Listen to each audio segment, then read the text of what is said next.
Beyond the immediate flooding of this spring, the U.S. just experienced its wettest 12-month period on record. It comes amid warnings from many scientists that climate change is causing more intense storms, which in turn are increasing flooding risk for millions of Americans living near rivers and along the coast.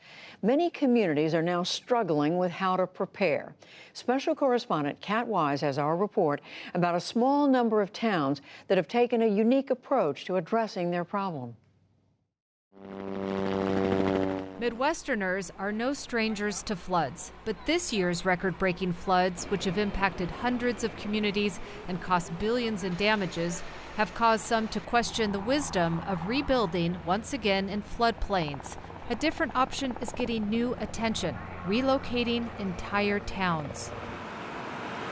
That's what recently drew a caravan of cars to a small community near the Mississippi River, Valmeyer, Illinois. Good to meet you, sir. Nice to meet you. Welcome to Valmeyer. Thank you. The visitors from as far away as Japan and Australia were touring several of the 20 or so towns that have moved over the past century.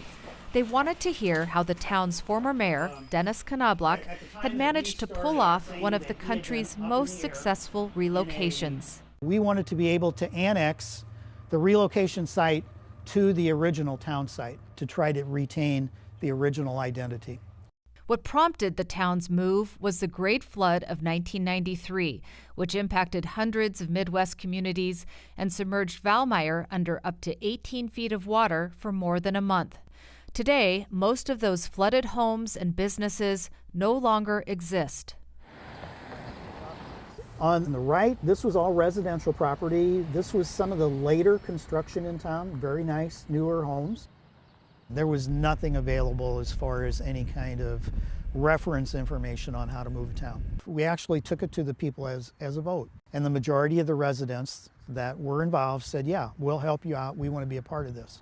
Today, a mile and a half away and 400 feet above the original town is New Valmeyer, completed 2 years after the flood.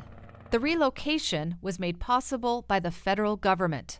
Since 1989, FEMA has provided $3.2 billion to states and local governments to buy nearly 46,000 properties in flood-prone areas. Once the homes are purchased from willing owners at pre-flood appraisal prices, they must be demolished and turned into green space in perpetuity.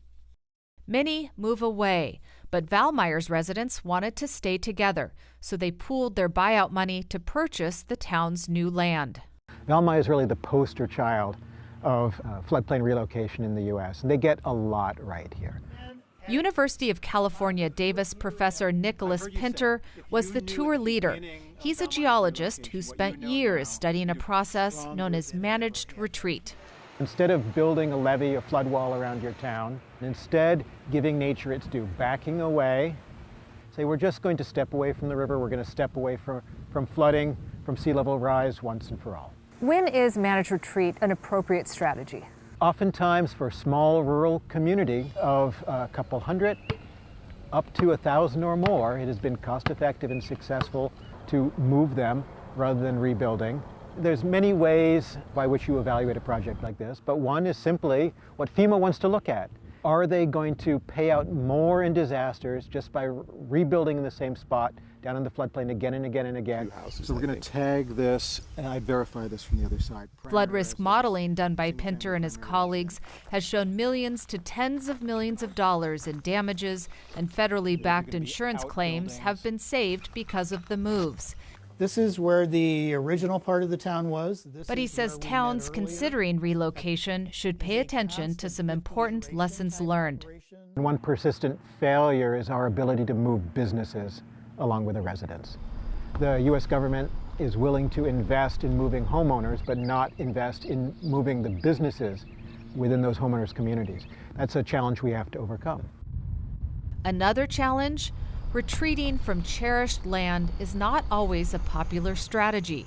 That's an issue Jessica Sims cares a lot about. She's a program manager for Louisiana State's $48 million resettlement plan for Île-de-Jean-Charles. Flooding is now a common occurrence on the only road into the predominantly Native American coastal community. But not everyone is supportive of the government's plans. Unless this is something that the people who are going to be moving are leading themselves, it just won't work, right? You have to understand what's important to them. If they feel forced or pressured in any way, it just won't work. Sims and her companions saw how that struggle over community identity is still playing out in a town that split up a long time ago, Old Shawneetown, Illinois, which sits on the banks of the Ohio River. The town flooded in 1875, it flooded in 1882, it flooded in 1883, it flooded in 1884, and it flooded in 1898. After another huge flood in 1937, many residents decided enough was enough and built new Shawneetown 3 miles away.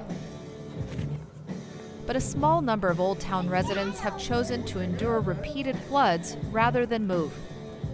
50-year-old Lee Cook, who was raised in Old Shawneetown and is now raising his family there, is one of those who won't leave. You can't get flood insurance here as of now. I don't know that you'll ever be able to get flood insurance here, but we still choose to stay. It's in your blood here. The Old Town is in your blood. You know, it's just, you're just going to be here. Back in Valmeyer, the town is now gearing up for their annual midsummer celebration. Like last year and many years before that, residents will return to their former lawns to watch a community parade. But if it starts to rain, they can always head for the hills. For the PBS NewsHour, I'm Kat Wise in Valmeyer, Illinois.